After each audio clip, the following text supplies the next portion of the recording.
ఇలా గిరిజన సంఘాల జాయింట్ యాక్షన్ కమిటీలో బంజారాలకు జరుగుతున్న అన్యాయం పైన ప్రెస్ మీట్ పెట్టిన గౌరవనీయులు తమ్ముడు అశోక్ గారు, అదేవిధంగా సేవాలాల్ సేన మైదాన ప్రాంత అధ్యక్షులు రఘురామ్ గారు, బంజారా విద్యార్థి సమితి శివనాయక్ గారు, అదేవిధంగా సీనియర్ నాయకులు అనిల్ గారు, పవన్ గారు, లక్ష్మణ్ గారు, అదేవిధంగా సంతోష్, రవి గారు,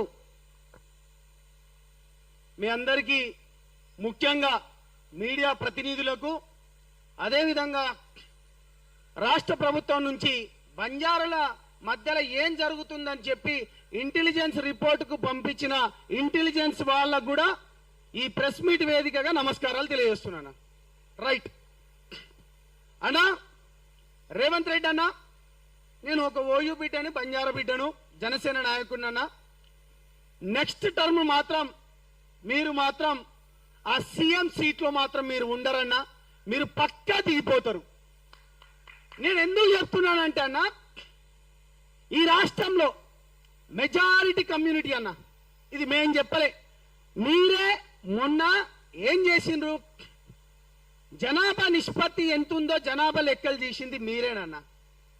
మీరు జనాభా నిష్పత్తి చేశారు కదా, దాంట్లో లంబాడి బిడ్డలు అంటే సింగిల్ లార్జెస్ట్ కమ్యూనిటీలో మీరు అనుకున్నట్టు మీకు రిపోర్ట్ ఇచ్చిన దాంట్లో థర్డ్, మేము అనుకున్నట్టు మా దగ్గర అయితే మేము మొదటి వరుసలోనే ఉన్నాం అనుకుంటున్నాం. చాలా మంది మేము మైగ్రేట్ అయ్యి లేకపోతే అక్కడిక్కడ బతకడానికి పోయినాం. మా దగ్గర ఇంకా చాలా మంది మా జనాభా లెక్కలలో రాలే. కానీ ఇవాళ కాంగ్రెస్ ప్రభుత్వం ఏర్పడింది, మూకుముడిగా బంజారా బిడ్డలు మీకు ఓట్లేస్తారన్న, అది మీరు ఒకటి గుర్తు పెట్టుకోండి అన్న. మీకు ఎక్కడ సీట్లు వచ్చినాయన్నా? ఖమ్మం ప్రాంతం. ఖమ్మం ప్రాంతంలో మెజారిటీ సీట్లు ఎవరన్నా? బంజారా బిడ్డలు. నల్గొండల మెజారిటీ ఎవరున్నారన్నా? బంజారా బిడ్డలు.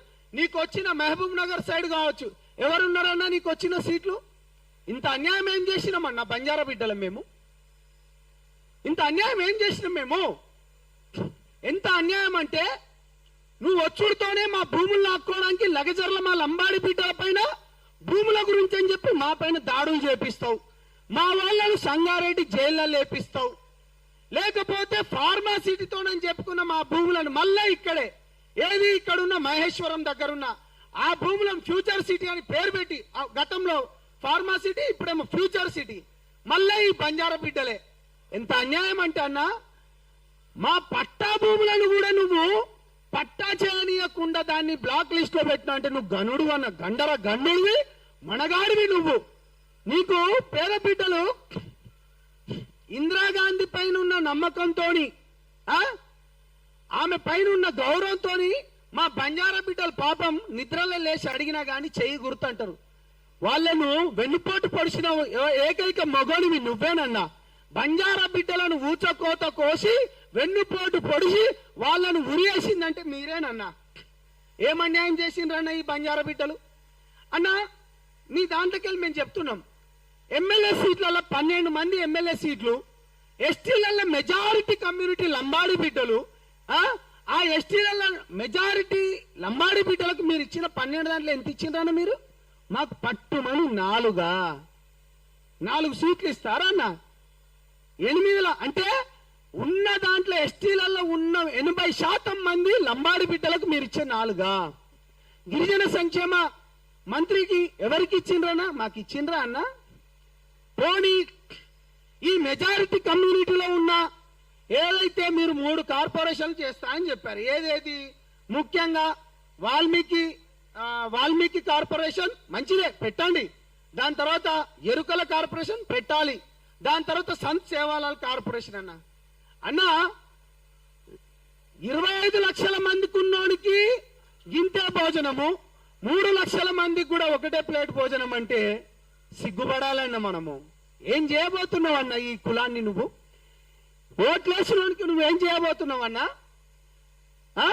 మీరు మిగతా అందరికీ, మా మిత్రులు ఎవరైతే ఉన్నారో మిగతా సంఘాలందరికీ, కులాలకి, బ్రాహ్మణ సంఘం కానీ లేకపోతే వాషర్మ్యాన్ కానీ లేకపోతే మిగతా వాళ్ళందరికీ నేను పేర్లు చెప్ప, మా మిత్రులందరికి ఇచ్చిండ్రు, ఇయ్యాలి, వాళ్ళకి ధర్మం న్యాయం వాళ్ళందరికి ఇవ్వాలి.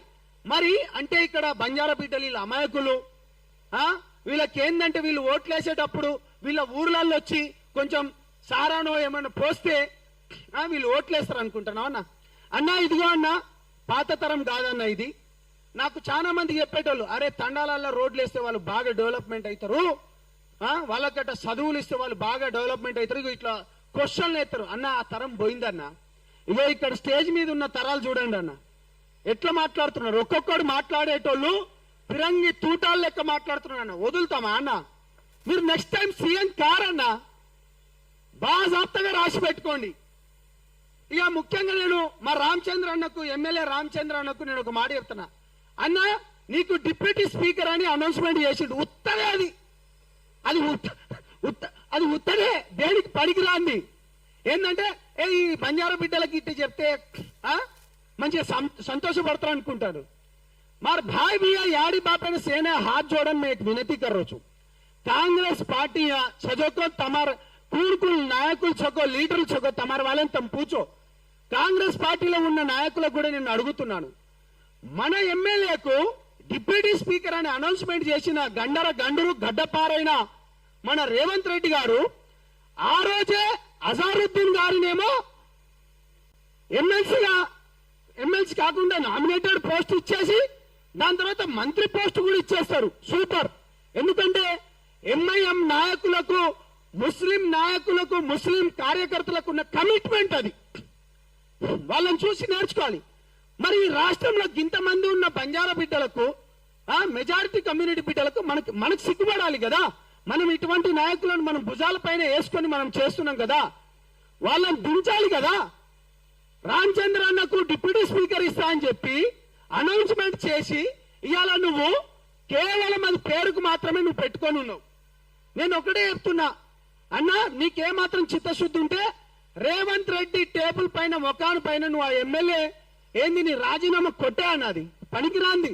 మీకు బంజారా బిడ్డలు మేమున్నాం, మేము మిమ్మల్ని గుండెలో పెట్టుకుంటాం, నీకు బ్రహ్మాండంగా గెలిపించుకుంటాం.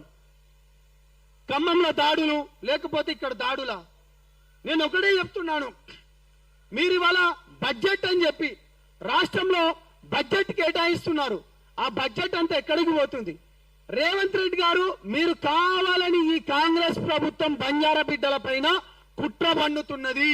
వచ్చుడుతోనే ఒక మంత్రి పదవి లేదు, ఎమ్మెల్యేలు ఇచ్చిన దాంట్లో ఎమ్మెల్యేలు లేవు, దాని తర్వాత కార్పొరేషన్లు లేరు, దాని తర్వాత గిరిజన స్కూల్స్ గాని, గిరిజన హాస్టల్స్ గాని, లేకపోతే గిరిజన కాలేజీలు గాని అవన్నీ ఇవాళ పోతుంటే సరైన బాత్రూమ్లు కూడా లేవు, అక్కడ వాటర్ ఫెసిలిటీ కూడా చక్కగా లేదు.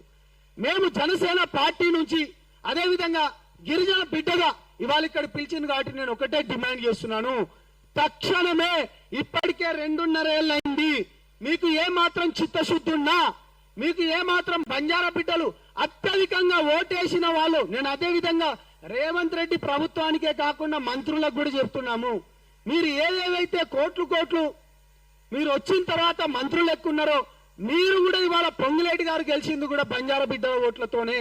ఇవాళ అదే విధంగా డిప్యూటీ సీఎం గా ఉన్న బట్టి విక్రమన్న మదిరాలో కూడా మేము ఎక్కడైతున్నాం బంజారా బిడ్డలే. ఇవాళ మంత్రులు మెజారిటీగా ఎవరెవరైతే ఉన్నారో వాళ్ళందరూ బంజారా బిడ్డలు ఓట్లేస్తే మీరు ఒకసారి తస్మత్ జాగ్రత్త గుర్తుపెట్టుకోండి. కేసీఆర్ గారు కూడా గతంలో అనేక సందర్భాల్లో చెప్పారు, చాలా రాజనీతిజ్ఞుడు, విఘ్నుడు, బంజారా బిడ్డలు ఏకపక్షాన ఓటేస్తే మేము ఈ అధికారంలో వచ్చినాం అన్నారు. బాజాప్తా చెప్తున్నా, ఆ ప్రభుత్వం అప్పుడు విస్మరించింది కాబట్టి నేను ఫామ్ హౌస్ లో కూర్చోబెట్టినాం. రేవంత్ రెడ్డి అన్న నువ్వు లక్కీ సీఎం, నువ్వు చాలా లక్కీ సీఎం. అట్టొచ్చి అక్కడ కర్ణాటకలో అక్కడ ఓడిపోడుతున్న బీజేపీ ఇక్కడ నుంచి వేరే వాళ్ళని మార్చుడుతోనే నీకు దారి తప్పి సీఎం అయినవు. కాబట్టి ఈ ప్రజలు బంజారా బిడ్డల ఓట్లు నీకు కావాలంటే నేను మళ్ళీ చెప్తున్నాను, విస్మరించకండి. ఇప్పటికీ నీ తమ్ముళ్ళ లెక్క హితబోధన చేస్తున్నాము, నీకు ఒక తమ్ముళ్ళ లెక్క నీకు చెప్తున్నాం, మంచిగా చెప్తున్నాము. మీ ఇంటెలిజెన్స్ రిపోర్ట్ కూడా ఇక్కడనే ఉన్నారు, ప్రతి ఒక్కరిని తెప్పించుకోండి. మా గురించి మీకు తెలుసు, బంజారులు పాత తరం బంజారా బిడ్డలు కాదు. నేను ముఖ్యంగా చెప్తున్నాను, అంటే నేను ఒక మిగతా అన్ని వర్గాలకు ఏ విధంగా చూస్తున్నారో దానికంటే జనాభా నిష్పత్తి ఎక్కున్నది. 100 మందికి ఉన్నోని కూడా ఒకటే ప్లేటు, 10 మంది ఉన్నోని కూడా ఒకటే ప్లేట్ అంటే ఇది కుదరదు. రేవంత్ రెడ్డి గారు గుర్తుపెట్టుకోండి. ఇవి పాత 70 ఏళ్ల క్రితమో 50 ఏళ్ల క్రితమో లేకపోతే 30 ఏళ్ల క్రితమో మీరు మా దాంట్లోనే మా వాళ్ళ దాంట్లోనే ఏదైతే వీళ్ళకి ఇచ్చేసి గొడవలు పెట్టించుకునేటట్టు ఆ విధంగా చేస్తామంటే ప్రజలు చూస్తున్నారు, బంజారా బిడ్డలు చేస్తున్నారు. ముఖ్యంగా మిగతా వాళ్ళందరి తరపు నుంచి పోరాడతామని తెలియజేస్తూ, ముఖ్యంగా ఈ రోజు ఇక్కడికి బంజారా బిడ్డలకు జరుగుతున్న అన్యాయాలపైన ప్రెస్ కాన్ఫరెన్స్ పెట్టిన మిత్రులు తమ్ముడు అశోక్ గారికి, అదేవిధంగా ఇక్కడికి వచ్చిన వివిధ సంఘాల నాయకులకు పేరు పేరున ధన్యవాదాలు తెలియజేస్తూ, ఇప్పటికైనా గుర్తుపెట్టుకోండి రేవంత్ రెడ్డి గారు, బంజారాలకు రావాల్సిన న్యాయమైన వాటాను, నీ వాటా ఎంత నువ్వు తెలుసుకో. నీ వాటా చాలా చిన్నది, మా వాటా పెద్దది. అయినా గాని మీ వాళ్ళు నీ చుట్టుపక్కల మొత్తం వాళ్ళకే. తస్మత్ జాగ్రత్త. ముందు తరాలను నువ్వు గుర్తుపెట్టుకొని మాట్లాడుకో. రాబోయే రోజుల్లో అధికారం కైవసం చేసుకునేది ఈ బిడ్డలే అని తెలియజేసుకుంటూ, అదేవిధంగా మీ అందరికీ నమస్కారాలు తెలియజేస్తున్నాను. Thank you.